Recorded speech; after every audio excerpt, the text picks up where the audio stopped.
Hello friends, ನನ್ನ ಹೆಸರು Mallikarjuna from tech ಮಲ್ಲಿ. ಫ್ರೆಂಡ್ಸ್, ಇವತ್ತಿನ ವಿಡಿಯೋದಲ್ಲಿ ಬಂದ್ಬಿಟ್ಟು ನಿಮ್ಮ ಮೊಬೈಲ್ ಅಂದ್ರೆ ಸ್ಮಾರ್ಟ್ ಫೋನ್ ಗೆ ಸಂಬಂಧಿಸಿದ ಜಾಸ್ತಿ ಇಂಟ್ರೆಸ್ಟಿಂಗ್ ಟಿಪ್ಸ್ ಅಂಡ್ ಟ್ರಿಕ್ಸ್ ಇವೆ. ಅದರಿಂದ ನೀವು ಈ ವಿಡಿಯೋನ ತಪ್ಪದೆ ಪೂರ್ತಿಯಾಗಿ ನೋಡಿ ಮತ್ತೆ ಎಂಡಿಂಗ್ ವರೆಗೂ ನೋಡಿ. ಇನ್ನು ನೀವು ನನ್ನ ಚಾನಲ್ ಸಬ್ಸ್ಕ್ರೈಬ್ ಮಾಡಿಲ್ಲ ಅಂದ್ರೆ ಸಬ್ಸ್ಕ್ರೈಬ್ ಮಾಡಿ ಮತ್ತೆ ಇಂತಹ ಮತ್ತಷ್ಟು ವಿಡಿಯೋಸ್ಗೋಸ್ಕರ ಪಕ್ಕದಲ್ಲಿರೋ ಬೆಲ್ ಐಕಾನ್ ಮೇಲೆ ಟ್ಯಾಪ್ ಮಾಡಿ. ಫ್ರೆಂಡ್ಸ್, ಇವತ್ತಿನ ವಿಡಿಯೋದಲ್ಲಿ ಜಾಸ್ತಿ ಇಂಟ್ರೆಸ್ಟಿಂಗ್ ಟಿಪ್ಸ್ ಅಂಡ್ ಟ್ರಿಕ್ಸ್ ಇವೆ ಅಂತ ಹೇಳ್ದಲ್ಲ, ಆ ಒಂದು ಟಿಪ್ಸ್ ಅಂಡ್ ಟ್ರಿಕ್ಸ್ ಅಲ್ಲಿ ಮೊದಲನೇ ಟ್ರಿಕ್ ಬಂದ್ಬಿಟ್ಟು ನಿಮ್ಮ ಮೊಬೈಲ್ ಅಲ್ಲಿ ಇಂಟರ್ನೆಟ್ ಕನೆಕ್ಷನ್ ಆನ್ ಆಗಿರುತ್ತೆ 1 MB per second 2 MB per second ಇಲ್ಲಾಂದ್ರೆ 500 KB per second. ಆ ರೀತಿ ಸ್ಪೀಡ್ ಕೂಡ ಜಾಸ್ತಿ ಇರುತ್ತೆ. ನಿಮ್ಮ ಮೊಬೈಲ್ ಅಲ್ಲಿ ಇಂಟರ್ನೆಟ್ ಡಾಟಾ ಕೂಡ ಜಾಸ್ತಿನೇ ಇರುತ್ತೆ. ಆದ್ರೆ ನೀವು ಗೂಗಲ್ ಸರ್ಚ್ ಮಾಡಿದ್ರು ಅದು ನೋ ಇಂಟರ್ನೆಟ್ ಕನೆಕ್ಷನ್ ಅಂತ ತೋರಿಸುತ್ತೆ. ಮತ್ತೆ ಇಲ್ಲಾಂದ್ರೆ ಬೇರೆ ಅಪ್ಲಿಕೇಶನ್ ಟಿಕ್ಟಾಕ್, ಅದಾಪ್, ಫೇಸ್ಬುಕ್, ವಾಟ್ಸ್ಆಪ್ ಆ ರೀತಿ ಆ ಅಪ್ಲಿಕೇಶನ್ಸ್ ಅನ್ನು ನೀವು ಯೂಸ್ ಮಾಡ್ತಾ ಇದ್ದಾಗ ನೀವು ಏನಾದ್ರು ಮೆಸೇಜ್ ಮಾಡಿದ್ರೆ ಮೆಸೇಜ್ ಹೋಗಲ್ಲ. ಏನಾದ್ರು ಒಂದು ನೀವು ಫೋಟೋ ಸೆಂಡ್ ಮಾಡ್ಬೇಕಂದ್ರೆ ಸೆಂಡ್ ಹೋಗಲ್ಲ.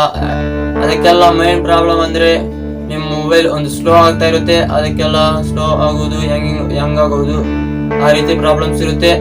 ನೀವು ಮೊಬೈಲ್ ಸ್ಲೋ ಆಗಲಿಲ್ಲ ಇಲ್ಲ ಅಂದ್ರೆ ಹ್ಯಾಂಗ್ ಆಗಲಿಲ್ಲ ಅಂದ್ರು ಅದಕ್ಕೆಲ್ಲ ಒಂದು ಪ್ರಾಬ್ಲಮ್ ಸಾಲ್ವ್ ಆಗೋದು ಯಾವ ರೀತಿ ಅಂದ್ರೆ, ಆ ರೀತಿ ನಿಮ್ಗೆ ಮೊಬೈಲ್ ಆದಾಗ ನೀವು ಸ್ವಿಚ್ ಆಫ್ ಮಾಡಿ ಮತ್ತೆ ಸ್ವಿಚ್ ಆನ್ ಮಾಡಿ, ಆವಾಗ ಸರೋಗುತ್ತೆ ನಿಮ್ಮ ಇಂಟರ್ನೆಟ್ ಪ್ರಾಬ್ಲಮ್ ಎಲ್ಲ. ಇಲ್ಲ ಅಂದ್ರೂ ಇನ್ನೊಂದೊಂದು ಪ್ರಾಬ್ಲಮ್ ಇರುತ್ತೆ. ಈ ರೀತಿ ಕೂಡ ಸಕ್ಸಸ್ ಆಗಲಿಲ್ಲ ಅಂದ್ರೆ ನೀವು ಸೆಟ್ಟಿಂಗ್ಸ್ ಅಲ್ಲಿ ಹೋಗ್ಬಿಟ್ಟು data and dual card settings ಇರುತ್ತೆ ನೋಡಿ, ಅದನ್ನು ಓಪನ್ ಮಾಡಿಬಿಟ್ಟು ಮತ್ತೆ ಕೆಳಗಡೆ ಸ್ಕ್ರೋಲ್ ಮಾಡಿದಾಗ ಒಂದು ಆಪ್ಸ್ ಲಿಸ್ಟ್ ಇರುತ್ತೆ. ನಿಮ್ಮ ಮೊಬೈಲ್ ಅಲ್ಲಿರೋ ಆಪ್ಸ್ ಎಲ್ಲ ಲಿಸ್ಟು ಅದರಲ್ಲಿ ಬಂದ್ಬಿಟ್ಟು ನಿಮ್ಮ ಮೊಬೈಲ್ ಅಲ್ಲಿ ನಿಮ್ಗೆ ಯಾವ ಆಪ್ ಅಲ್ಲಿ ಆ ರೀತಿ ತೊಂದರೆ ತೋರಿಸ್ತಾ ಇದೆ ಅಂದ್ರೆ, ನೀವು ಯಾವ್ದಾದ್ರು ವಾಟ್ಸಪ್ ಅಲ್ಲಿ ಸೆಂಡ್ ಮಾಡಿದಾಗ ಮೆಸೇಜ್ ಸೆಂಡ್ ಹೋಗ್ತಾ ಇಲ್ಲ ಅಂದ್ರೆ ಅವಾಗ ಆ ವಾಟ್ಸಪ್ ಲಿಸ್ಟ್ ಅನ್ನ ನೀವು ಒಂದು ಎನೇಬಲ್ ಮಾಡಿ. ಅದು ಆಪ್ ಆಗಿರುತ್ತೆ ನೋಡಿ, ಅವಾಗ ಎನೇಬಲ್ ಮಾಡಿದಾಗ ಇಂಟರ್ನೆಟ್ ಕನೆಕ್ಷನ್ ಆನ್ ಆಗುತ್ತೆ. ನೀವು ಒಂದು ಗೇಟ್ ವಾಲ್ ಇದ್ದಂಗೆ ಇದು ಬಂದ್ಬಿಟ್ಟು ನೀವು ಗೇಟ್ ವಾಲ್ ಆನ್ ಮಾಡಿದಾಗ ನೀರು ಹೋಗುತ್ತೆ, ಆಫ್ ಮಾಡಿದಾಗ ನೀರು ಹೋಗಲ್ಲ. ಆ ರೀತಿ ನೀವು ಅದನ್ನ ಆನ್ ಮಾಡಿದ್ರೆ ಇಂಟರ್ನೆಟ್ ಕನೆಕ್ಷನ್ ಸಪ್ಲೈ ಆಗುತ್ತೆ, ಆಫ್ ಮಾಡಿದ್ರೆ ಇಂಟರ್ನೆಟ್ ಕನೆಕ್ಷನ್ ಆಫ್ ಆಗೋಗುತ್ತೆ.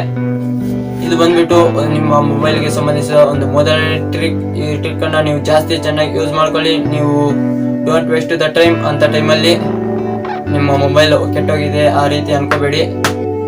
ನಿಮ್ಮ ಮೊಬೈಲ್ ನಲ್ಲಿ ಇನ್ನೊಂದು ಸೆಕೆಂಡ್ ಟ್ರಿಕ್ ಏನಂದ್ರೆ, ನೀವೇನ್ ಮಾತಾಡಿದ್ರೆ ಆ ಒಂದು ಕೆಲಸ ಎಲ್ಲ ನಿಮ್ಮ ಮೊಬೈಲ್ ಮಾಡುತ್ತೆ. ನೀವು ಏನಾದ್ರು ಒಂದು ಫೋಟೋ ಡಿಲೀಟ್ ಮಾಡ್ಬೇಕಂದ್ರೆ ಡಿಲೀಟ್ ಮಾಡುತ್ತೆ. ಮತ್ತೆ ನಿಮ್ಮ ಮೊಬೈಲ್ ಅಲ್ಲಿ ಕಾಂಟ್ಯಾಕ್ಟ್ ಡೀಟೇಲ್ಸ್ ಅನ್ನ ಸೇವ್ ಮಾಡ್ಕೋಬೇಕಂದ್ರೆ ಸೇವ್ ಮಾಡುತ್ತೆ. ಮತ್ತೆ ನೀವು ಯಾರಿಗಾದ್ರೂ ಕಾಲ್ ಮಾಡ್ಬೇಕಂದ್ರೆ ನೀವು ಹೇಳಿದ್ರೆ ಮಾತ್ರ ಕಾಲ್ ಮಾಡುತ್ತೆ. ಮತ್ತೆ ಇಂತ ಒಂದು ಆಪ್ ಅನ್ನು ಓಪನ್ ಮಾಡ್ಬೇಕಂದ್ರೆ ಓಪನ್ ಮಾಡುತ್ತೆ, ಆಟೋಮೆಟಿಕ್ ಆಗಿ ಎಲ್ಲ ಮಾಡುತ್ತೆ. ನೀವು ಒಂದು ಗೇಮ್ ಆಡ್ಬೇಕಂದ್ರೆ ಅದೇ ಆಡುತ್ತೆ. ನಿಮ್ಗೆ ಯಾವ್ದಾದ್ರು ಒಂದು ವಿಡಿಯೋ ಪ್ಲೇ ಮಾಡ್ಬೇಕಂದ್ರೆ ಪ್ಲೇ ಮಾಡುತ್ತೆ. ಮತ್ತೆ ಆಫ್ ಮಾಡ್ಬೇಕಂದ್ರೆ ಅದೇ ಆಫ್ ಮಾಡುತ್ತೆ. ಇಂತಹ ಸಾಂಗ್ ಓಪನ್ ಅಂದ್ರೆ ಪ್ಲೇ ಮಾಡ್ಬೇಕಂದ್ರೆ ಸಾಂಗ್ ಕೂಡ ಪ್ಲೇ ಮಾಡುತ್ತೆ ಮತ್ತೆ ಆಫ್ ಕೂಡ ಮಾಡುತ್ತೆ. ನಿಮ್ಗೆ ಆ ಒಂದು ಆಪ್ ಅಂದ್ರೆ ವಾಯ್ಸ್ ಅಸೆಸ್ ಅಂತ ಒಂದು ಆಪ್ ಅನ್ನು ಡೌನ್ಲೋಡ್ ಮಾಡ್ಕೋಬೇಕು. ಇದು ಬಂದ್ಬಿಟ್ಟು ಗೂಗಲ್ ಅವ್ರದ್ದು. ನಿಮ್ಗೆ ಆಪ್ ಡೌನ್ಲೋಡ್ ಮಾಡ್ಕೊಳ್ಳುವಾಗ ಪ್ಲೇ ಸ್ಟೋರ್ ಇಂದ ಒಂದು ಆಪ್ ನೇಮ್ ಕೆಳಗಡೆ ಗೂಗಲ್ LLC ಅಂತ ಇರುತ್ತೆ. ನಿಮ್ಗೆ ಹಾಗೆ ಗೊತ್ತಾಗುತ್ತೆ. ಅದೊಂದು ಬಂದ್ಬಿಟ್ಟು ಗೂಗಲ್ ಅವ್ರಿಗೆ ಸಂಬಂಧಿಸಿದ ಆಪ್. ಒಂದು ನಿಮ್ಗೆ ಜಾಸ್ತಿ ಸೆಕ್ಯೂರಿಟಿ ಆಗಿ ಇರುತ್ತೆ. ಆ ಒಂದು ಆಪ್ ಇಂದ ನಿಮ್ಮ ಮೊಬೈಲ್ಗೆ ಯಾವುದೇ ಒಂದು ರೀತಿ ಪ್ರಾಬ್ಲಮ್ ಕೂಡ ಆಗುತ್ತೆ. ಇದು ಬಂದ್ಬಿಟ್ಟು ಗೂಗಲ್ ಅವರಿಗೆ ಸಂಬಂಧಿಸಿದ ಆಪ್, ಅದರಿಂದ ಯಾವುದೇ ಒಂದು ಪ್ರಾಬ್ಲಮ್ ಕೂಡ ಇರೋದಿಲ್ಲ. ಫ್ಯೂಚರ್ ಅಲ್ಲಿ ಈ ಒಂದು ಆಪ್ ಬಂದ್ಬಿಟ್ಟು ಪ್ರೀ ಇನ್ಸ್ಟಾಲ್ ಆಗಿ ನಿಮ್ಮ ಮೊಬೈಲ್ ಅಲ್ಲೇ ಬರುತ್ತೆ ಅನ್ಕೊಂತೀನಿ. ಈ ಒಂದು ಆಪ್ ಬಂದ್ಬಿಟ್ಟು ಅಷ್ಟು ಚೆನ್ನಾಗಿದೆ. ಈ ಒಂದು ಆಪ್ ಜಾಸ್ತಿ ಚೆನ್ನಾಗಿದೆ. ನೀವು ತಪ್ಪದೆ ಆ ಒಂದು ಆಪ್ ಅನ್ನ ಡೌನ್ಲೋಡ್ ಮಾಡ್ಕೊಂಡು ಮತ್ತೆ ಆ ಒಂದು ಆಪ್ ಅನ್ನ ಉಪಯೋಗಿಸಿ. ಆ ಒಂದು ಆಪ್ ಲಿಂಕ್ ಬಂದ್ಬಿಟ್ಟು ಡಿಸ್ಕ್ರಿಪ್ಷನ್ ಅಲ್ಲಿ ಕೊಟ್ಟಿರ್ತೀನಿ. ಇಲ್ಲಾಂದ್ರೆ ನೀವು ಪ್ಲೇ ಸ್ಟೋರ್ ಅಲ್ಲಿ ಹೋಗ್ಬಿಟ್ಟು ವಾಯ್ಸ್ ಅಸೆಸ್ ಅಂತ ಸರ್ಚ್ ಮಾಡಿದಾಗ ಆ ಒಂದು ಆಪ್ ಫಸ್ಟ್ ಅಲ್ಲಿ ಬರುತ್ತೆ. ಅಲ್ಲಿಂದ ಕೂಡ ನೀವು ಡೌನ್ಲೋಡ್ ಮಾಡ್ಕೋಬಹುದು. ಹಾಗೆ ಥರ್ಡ್ ಟ್ರಿಕ್ ಅಂಡ್ ಟ್ರಿಪ್ಸ್ ಬಂದ್ಬಿಟ್ಟು ನಿಮ್ಮ ಮೊಬೈಲ್ ಹ್ಯಾಂಗ್ ಆಗಬಾರ್ದು ಅಂದ್ರೆ ನೀವು ಒಂದು ಇದು ಮಾಡ್ಬೇಕಂದ್ರೆ ಒಂದು ಟ್ರಿಕ್ ಯೂಸ್ ಮಾಡ್ಬೇಕು. ನೀವು ಜಾಸ್ತಿ 2 GB ಅಂತ ಪಬ್ಜಿ ಮೊಬೈಲು ಮತ್ತೆ ಕಾಲ್ ಆಫ್ ಡ್ಯೂಟಿ ಮತ್ತೆ ಫ್ರೀ ಫೈರ್, ಪಬ್ಜಿ ಲೈಟು ಆ ರೀತಿ ನೀವು ಜಾಸ್ತಿ ಒಂದೇ ಮೊಬೈಲ್ ಅಲ್ಲಿ ಯೂಸ್ ಮಾಡೋದ್ರಿಂದ, ಜಾಸ್ತಿ ಅಂದ್ರೆ ಅಂತ 2 GB ಅಪ್ಲಿಕೇಶನ್ಸ್ 500 MB ಅಪ್ಲಿಕೇಶನ್ಸ್ ಅದೇ ರೀತಿ ಜಾಸ್ತಿ ಆಪ್ಸ್ ನೀವು ಮೊಬೈಲ್ ಅಲ್ಲಿ ಮೇಂಟೈನ್ ಮಾಡೋದ್ರಿಂದ, ಅಂದ್ರೆ ಅಂತಹ ದೊಡ್ಡ ಆಪ್ಸ್ ಅನ್ನ ನಿಮ್ಮ ಮೊಬೈಲ್ ಅಲ್ಲಿ ಮೇಂಟೈನ್ ಮಾಡೋದ್ರಿಂದ ನಿಮ್ಮ ದೊಡ್ಡ ಕಾಸ್ಟ್ಲಿಯಸ್ ಮೊಬೈಲ್ಸ್ ಕೂಡ ಹ್ಯಾಂಗ್ ಆಗುತ್ತೆ. ಮತ್ತೆ ನಿಮ್ಮ ಮೊಬೈಲ್ ಮತ್ತೆ ಕೆಟ್ಟೋಗುತ್ತೆ. ಅಂದ್ರೆ ನಿಮ್ಮ ಮೊಬೈಲ್ ಯೂಸ್ ಮಾಡಕ್ಕೆ ನಿಮ್ಗೆ ಬೇಜಾರಾಗುತ್ತೆ. ನಿಮ್ಮ ಮೊಬೈಲ್ ಎತ್ಕೊಂಡು ಹೊಡೆದು ಬಿಡ್ಬೇಕು ಅನ್ಸುತ್ತೆ. ಆ ರೀತಿ ಪ್ರಾಬ್ಲಮ್ ಆಗಬಾರ್ದು ಅಂದ್ರೆ ನೀವು ಅಂತ ಅಪ್ಲಿಕೇಶನ್ಸ್ ಅನ್ನ ದೊಡ್ಡ ಅಪ್ಲಿಕೇಶನ್ಸ್ ಅನ್ನ ಜಾಸ್ತಿ ಯೂಸ್ ಮಾಡ್ಬಿಡಿ. ನಿಮ್ಗೆ ಯಾವ್ದಾದ್ರು ಅದರಲ್ಲಿ ಗೇಮ್ ಅಲ್ಲಿ ಬಂದ್ಬಿಟ್ಟು ನಿಮ್ಗೆ ಇಂಥ ಗೇಮ್ ಇಷ್ಟ ಆದ್ರೆ ಆ ಒಂದು ಗೇಮ್ ಅನ್ನ ಮಾತ್ರ ಯೂಸ್ ಮಾಡ್ಕೊಳ್ಳಿ. ಇವಾಗ ಪಬ್ಜಿ ಮೊಬೈಲ್ ಯೂಸ್ ಮಾಡಿದ್ರೆ ಅಂದ್ರೆ ಇನ್ನೊಂದು ಪಬ್ಜಿ ಲೈಟ್ ಕೂಡ ಯೂಸ್ ಮಾಡ್ಕೋಬಹುದು. ಏನಂದ್ರೆ 8 GB ರ್ಯಾಮ್ ಇರಬೇಕು ಅಂತವ್ರು 2 ಅಪ್ಲಿಕೇಶನ್ಸ್ ಅನ್ನ ಮೇಂಟೈನ್ ಮಾಡ್ಬೇಕಂದ್ರೆ.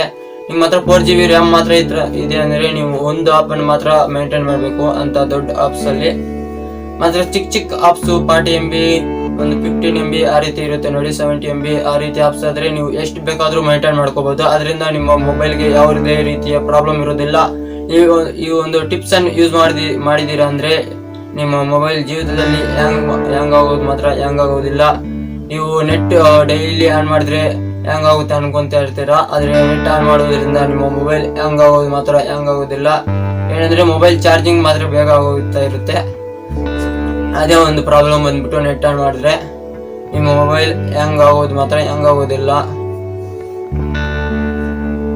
ಇನ್ನೊಂದು 4th ಟಿಪ್ಸ್ ಬಂದ್ಬಿಟ್ಟು ನಿಮ್ಮ ಮೊಬೈಲ್ ಅಲ್ಲಿ ಕ್ಯಾಮ್ರಾ ಕ್ವಾಲಿಟಿ ಚೆನ್ನಾಗಿಲ್ಲ ಅಂದ್ರೆ ನಿಮ್ಮ ಮೊಬೈಲ್ ಬಂದ್ಬಿಟ್ಟು ಆಂಡ್ರಾಯ್ಡ್ ವರ್ಷನ್ 8 ಅಂದ್ರೆ ಆಂಡ್ರಾಯ್ಡ್ ವರ್ಷನ್ 8, ಆಂಡ್ರಾಯ್ಡ್ ವರ್ಷನ್ 9 ಇಲ್ಲಾಂದ್ರೆ ಆಂಡ್ರಾಯ್ಡ್ ವರ್ಷನ್ 10 ಇರುತ್ತೆ ನೋಡಿ. ಇವಾಗ ಹೊಸದಾಗಿ ಬರ್ತಾ ಇದೆ ನೋಡಿ ಮೊಬೈಲ್ ಬಂದ್ಬಿಟ್ಟು. ಆ ಮೊಬೈಲ್ ಅಲ್ಲಿ ಬಂದ್ಬಿಟ್ಟು ಕ್ಯಾಮ್ರಾ ಇನ್ನ ಚೆನ್ನಾಗಿ ಕ್ವಾಲಿಟಿ ಆಗಿ ಬರ್ಬೇಕಂದ್ರೆ ಗೂಗಲ್ ಕ್ಯಾಮ್ರಾ ಗೋ ಅಂತ ಇರುತ್ತೆ. ಆ ಒಂದು ಅಪ್ಲಿಕೇಶನ್ ಅನ್ನು ನೀವು ಆಪ್ ಅನ್ನ ಡೌನ್ಲೋಡ್ ಮಾಡ್ಕೊಳ್ಳಿ. ಆ ಒಂದು ಆಪ್ ಲಿಂಕ್ ಬಂದ್ಬಿಟ್ಟು ಡಿಸ್ಕ್ರಿಪ್ಷನ್ ಅಲ್ಲಿ ಕೊಟ್ಟಿರ್ತೀನಿ. ನೀವು ಒಂದು ಆಪ್ ಅನ್ನ ಡೌನ್ಲೋಡ್ ಮಾಡ್ಕೊಂಡಿದ್ದ ನಂತರ ನೀವು ನಿಮ್ಮೊಂದು ಆಪ್ ಅನ್ನು ಓಪನ್ ಮಾಡಿಬಿಟ್ಟು ಅಲೋ ಮಾಡಿ ಸೆಟ್ಟಿಂಗ್ಸ್ ಮಾಡಿಬಿಟ್ಟು ಒಂದು ಆಪ್ ಅಲ್ಲಿ ನೀವು ಯಾವುದೇ ರೀತಿಯ ವಿಡಿಯೋ ರೆಕಾರ್ಡಿಂಗ್ ಮಾಡ್ಬೇಕಂದ್ರು ಮತ್ತೆ ಯಾವುದೇ ಒಂದು ಫೋಟೋ ಕ್ಯಾಪ್ಚರ್ ಮಾಡ್ಬೇಕಂದ್ರು ನೀವು ಮೊದಲಲ್ಲಿ ನಿಮ್ಮ ಡಿಫಾಲ್ಟ್ ಸೆಟ್ಟಿಂಗ್ಸ್ ಅಲ್ಲಿ ಆ ಒಂದು ಆಪ್ ಬರ್ತಾ ಇತ್ತು ನೋಡಿ. ಆ ಒಂದು ಕ್ಯಾಮ್ರಾ ಆಪ್ ಗಿಂತ ಈ ಒಂದು ಕ್ಯಾಮ್ರಾ ಗೋ ಆಪ್ ನಲ್ಲಿ ಬಂದ್ಬಿಟ್ಟು ನೀವು ಚೆನ್ನಾಗಿ ಒಂದು ಫೋಟೋ ಕ್ಯಾಪ್ಚರ್ ಮಾಡಬಹುದು. ಜಾಸ್ತಿ ಬ್ಯೂಟಿ ಆಗಿ ಇರುತ್ತೆ ಮತ್ತೆ ಕ್ವಾಲಿಟಿ ಕೂಡ ಜಾಸ್ತಿ ಚೆನ್ನಾಗಿರುತ್ತೆ. ಬಂದ್ಬಿಟ್ಟು ಗೂಗಲ್ ಕ್ಯಾಮ್ರಾ ಗೋ ಅಂತ ಅಪ್ಲಿಕೇಶನ್ ಬಂದ್ಬಿಟ್ಟು ಇದು ಕೂಡ ಗೂಗಲ್ ಅವ್ರಿಗೆ ಸಂಬಂಧಿಸಿದೆ. ನೀವು ತಪ್ಪದೆ ಈ ಒಂದು ಅಪ್ಲಿಕೇಶನ್ ಡೌನ್ಲೋಡ್ ಮಾಡ್ಕೊಂಡು ನಿಮ್ಮ ಕ್ಯಾಮ್ರಾ ಕ್ವಾಲಿಟಿಯನ್ನ ತಪ್ಪದೆ ನೀವು ಇಂಪ್ರೂವ್ ಮಾಡ್ಕೊಳ್ಳಿ. ನಿಮ್ಮೆಲ್ಲರಿಗೂ ಲಾಸ್ಟ್ ಅಂಡ್ 5th ಟಿಪ್ ಬಂದ್ಬಿಟ್ಟು ನಿಮ್ಗೆ ಒಂದು ಪಬ್ಲಿಕ್ ವೈಫೈ ಕನೆಕ್ಟ್ ಮಾಡ್ಕೊಳ್ಳುವಾಗ ಕೆಲವೊಂದು ಸೋಷಿಯಲ್ ಮೀಡಿಯಾ ಸೈಟ್ಸ್ ಓಪನ್ ಆಗಲ್ಲ, ಕೆಲವೊಂದು ಸೈಟ್ಸ್ ಓಪನ್ ಆಗುತ್ತೆ, ಕೆಲವೊಂದು ಸೈಟ್ಸ್ ಓಪನ್ ಆಗೋದಿಲ್ಲ. ಮತ್ತೆ ಇಲ್ಲಾಂದ್ರೆ ನೀವು ನಿಮ್ಮ ಮಾಮೂಲಿ ನಿಮ್ಮ ಇಂಟರ್ನೆಟ್ ಯೂಸ್ ಮಾಡಿಬಿಟ್ಟು ಕೆಲವೊಂದು ಸೈಟ್ಸ್ ಅನ್ನು ಓಪನ್ ಮಾಡ್ತಾ ಇರ್ತೀರಾ, ಆದ್ರೆ ಅದನ್ನ ಓಪನ್ ಮಾಡೋದಕ್ಕೆ ಆಗೋದಿಲ್ಲ. ಗೂಗಲ್ ಬ್ಲಾಕ್ ಮಾಡಿರುತ್ತೆ ಕೆಲವೊಂದು ಸೈಟ್ಸ್ ಅನ್ನ, ಅದರಿಂದ ನೀವು ಓಪನ್ ಮಾಡೋದಕ್ಕಾಗೋದಿಲ್ಲ. ಆದ್ರೆ ನೀವು ಆ ಸೈಟ್ಸ್ ಅನ್ನ ಎಲ್ಲ ಓಪನ್ ಮಾಡ್ಬೇಕು, ಎಲ್ಲ ಒಂದು ಸೈಟ್ಸ್ ಓಪನ್ ಮಾಡ್ಬೇಕು ಅಂದ್ರೆ ಅವಾಗ ಏನ್ ಮಾಡ್ಬೇಕಂದ್ರೆ ನೀವು ಒಂದು ಟರ್ಬೋ ವಿಪಿಎನ್ ಅಂತ ಅನ್ನೋ ಅಪ್ಲಿಕೇಶನ್ ಅನ್ನ ನೀವು ಪ್ಲೇ ಸ್ಟೋರ್ ಇಂದ ಡೌನ್ಲೋಡ್ ಮಾಡ್ಕೊಳ್ಳಿ.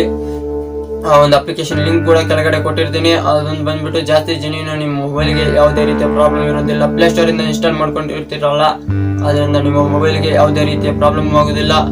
ಅದನ್ನು ಇನ್ಸ್ಟಾಲ್ ಮಾಡ್ಕೊಂಡಿದ ನಂತರ ಅದನ್ನು ಕನೆಕ್ಟ್ ಮಾಡ್ಕೊಂಡ್ಬಿಡಿ, ಸರ್ವರ್ ವಿಪಿಎನ್ ಆನ್ ಮಾಡ್ಬಿಡಿ. ಕೆಳಗಡೆ ಓಪನ್ ಮಾಡಿದ ನಂತರ ರ್ಯಾಬಿಟ್ ಅಂತ ಪಿಕ್ಚರ್ ಬರುತ್ತೆ, ಅದ್ರ ಕೆಳಗಡೆ ಕ್ಯಾರೆಟ್ ಐಕಾನ್ ಇರುತ್ತೆ ನೋಡಿ, ಅದ್ರ ಮೇಲೆ ಕ್ಲಿಕ್ ಮಾಡಿದ ತಕ್ಷಣ ಅದು ಆಟೋಮೆಟಿಕ್ ಆಗಿ ಕನೆಕ್ಟ್ ಆಗುತ್ತೆ. ಮತ್ತೆ ನಿಮ್ಮ IP ಅಡ್ರೆಸ್ ಕೂಡ ಆಟೋಮೆಟಿಕ್ ಆಗಿ ಚೇಂಜ್ ಆಗುತ್ತೆ. ಅದರಿಂದ ಗೂಗಲ್ಗೂ ಗೊತ್ತಾಗಲ್ಲ, ಯಾರಿಗೂ ಗೊತ್ತಾಗಲ್ಲ ನೀವು IP ಅಡ್ರೆಸ್ ಚೇಂಜ್ ಆಗಿದೆ ಅಂತ. ನಿಮ್ಮ ಮೊಬೈಲ್ ಅನ್ನ ಟ್ರ್ಯಾಕ್ ಮಾಡುತ್ತೆ, IP ಅಡ್ರೆಸ್ ಟ್ರ್ಯಾಕ್ ಮಾಡಿದಾಗ ನೀವು ಯಾವುದೋ ದೇಶದಲ್ಲಿ ಇದ್ದಂಗೆ ಆ ರೀತಿ ತೋರಿಸುತ್ತೆ, ಯಾಕಂದ್ರೆ IP ಅಡ್ರೆಸ್ ಚೇಂಜ್ ಆಗಿರುತ್ತೆ ಬೇರೆ ಒಂದು ದೇಶದ್ದು.